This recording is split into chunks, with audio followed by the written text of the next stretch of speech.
It might not be the first thing that comes to your mind when you hear these scriptures today.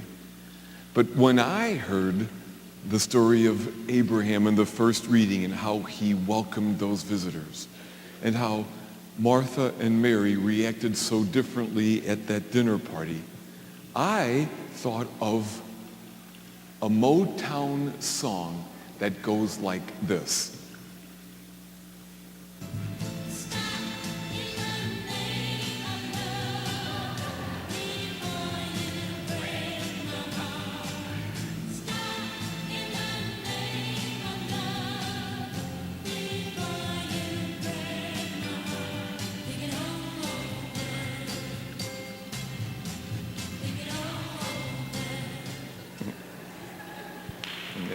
You're welcome that I did not sing. Yeah.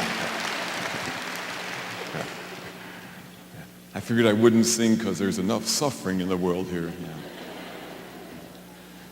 And though I've heard these readings before, this time when I heard them, it struck me that the main thing that the heroes of these stories did was, in the name of love, they stopped. They stopped what they were doing in order to be present to those who came into their midst. Who knows what else Abraham and Sarah had planned for the day? But when these visitors came, these strangers, they made a welcome for them, and they were kind to them. We find out later that without realizing it, they were hosting angels. Mary and Martha were at a dinner party for Jesus. Martha couldn't stop in the name of love. Oh, what she was doing was good. She was taking care of all the hospitality, and that's not a bad thing, huh? But Mary was able to stop for the sake of and in the name of love and be present to Jesus. And so for that time, she sat face to face with the Son of God. How about you and I? Can we stop in the name of love to be real to the people that God puts in our lives in the day in, day out ordinariness of our lives? I think that what these sacred stories tell us in part is that this precious closeness with God and God's messengers is available to us if we learn to stop in the name of love and become real and present to one another. Sadly, I think that in many ways we are losing the art of presence. Less and less do we seem to know how to be real to one another, to share genuinely what matters in our hearts and of our lives. I think in part, the binge drinking I see common among so many young folks is an attempt to get a sense of the closeness that we've not learned how to do elsewhere. I think we've not taught our young folks the art of conversation. And so emboldened by alcohol, they'll get this false sense of a connection that's not really as deep as it could be were we sober. And I think so much of the sexual promiscuity that we run into is an attempt to find connection, but it's really a settling for a brief moment of what feels like connection, but which leaves us emptier because it's not rooted in commitment and deep connection. iPods and MP3 players, which are certainly nice, huh? Also make it easy for us not to have to relate. And, well, there's just so much to do, isn't there? There's just so much to do. Who's got time just to be there. Sometimes there are those wake-up calls. A family was describing the blessings of their lives. They're wonderfully blessed with a home and health and a job and 3 children. The oldest of the 3 children, Chelsea, drew a picture of the family. And when she showed it to Dad, she pointed out who was who. And when Dad said, "And who's that?" She said, "That's you, Daddy." And he said, "Well, why did you color my face in?" She said, "I didn't color your face in. That's the back of your head because you're looking at your computer." That's what she knew of her dad. At least that's what she remembered. And when Dad saw that, he said, I resolved then that she would know the front of my head, that she would get to know my face, and I would know hers. That woke him up, and I hope he stayed awake. And how about us? Huh? How often do I hear when death takes a loved one from us that we regret that we didn't know them more, or that we didn't take more time to listen to them, or to be real to them in the journey of life and in the journey of death. There are those wake-up calls. And those wake-up calls invite us, I think, again and again to stop. Certainly there are a number of things that we need to stop doing. Pornography, violence, all those things which objectify another and keep us from true, honest relationship.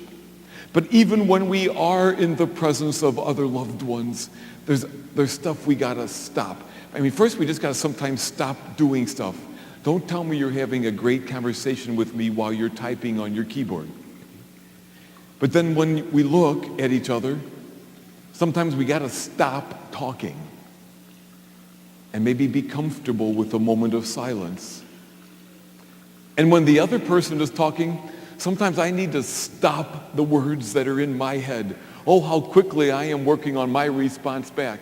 Maybe a better response sometimes would be, are you saying this? Is that how you feel? Am I hearing this right? To make sure that the other person feels heard. And we got to stop the judgments, stop the bitterness, stop the grudges that we carry that keep us from truly seeing one another. We've got to learn the art of presence, because I am convinced unless we learn how to be present one to another, we will never know how to pray. Unless I learn how to make space inside of myself for another, how could I ever make space inside of myself for the other? Until I learn how to be real with others, how could I ever let God be real or that relationship be real?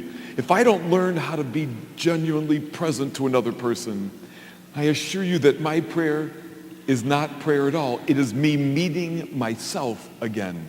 It's just my words, my thoughts, my ideas, my agenda. And how much of our prayer, honestly, is that?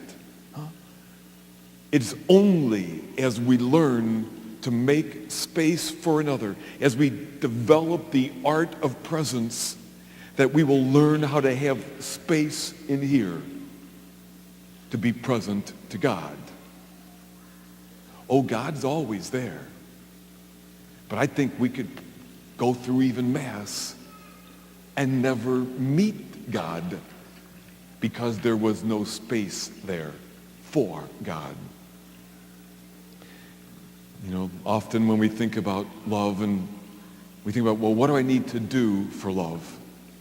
Perhaps part of the wisdom of today's scriptures, and there's nothing more that we need to do. Sometimes there's stuff that we got to stop doing. Martha was so busy with good things that she missed the best. And how about you and I? I think it's fair that in part, because God cares so much about us being able to be present one to another and to God, the message of the scriptures today could be summarized in part this way.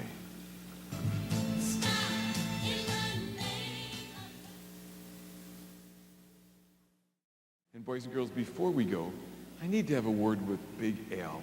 You know, he's been getting kind of crabby lately. I think I need to talk to him about that.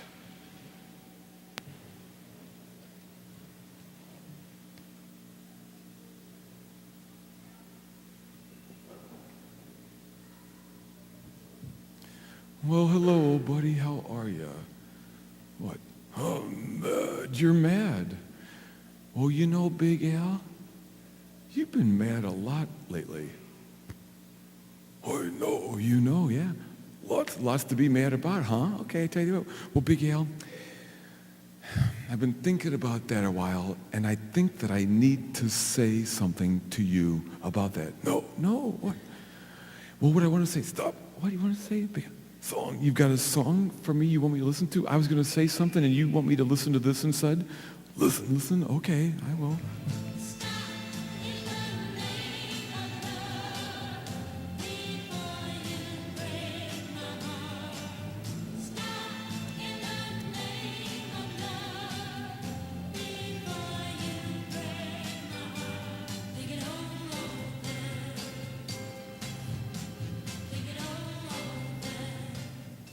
Nice touch, dude. Don't talk. I'm supposed to stop, huh?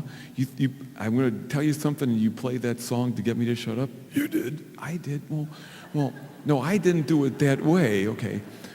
When I played the song, Big Al, my point was to remind myself and that each of us, we have to stop ourselves sometimes, not to try to get others to shut up. Oh, yeah. Sorry, well, good, yeah, thanks. Well, Big Al, because my message is still true, Big Al, I think you've gotten too crabby. You've forgotten how blessed you are. You've forgotten to notice the goodness of the people right around you. And I think it's time for you to learn to be present again, to love. Big Al, oh, if you want to see stuff to complain about, you can find it. But if you want to see love, it's all around you. I think you need to spend a little less time in front of the TV. I think you need to stop in the name of love. Bye. And boys and girls, you know, sometimes we gotta stop in the name of love and just look at our family members and look at our friends and turn off all the stuff with the screen and just see the people that God has put in our lives. And one of the things we find when we stop, there's Jesus waiting for us, loving us.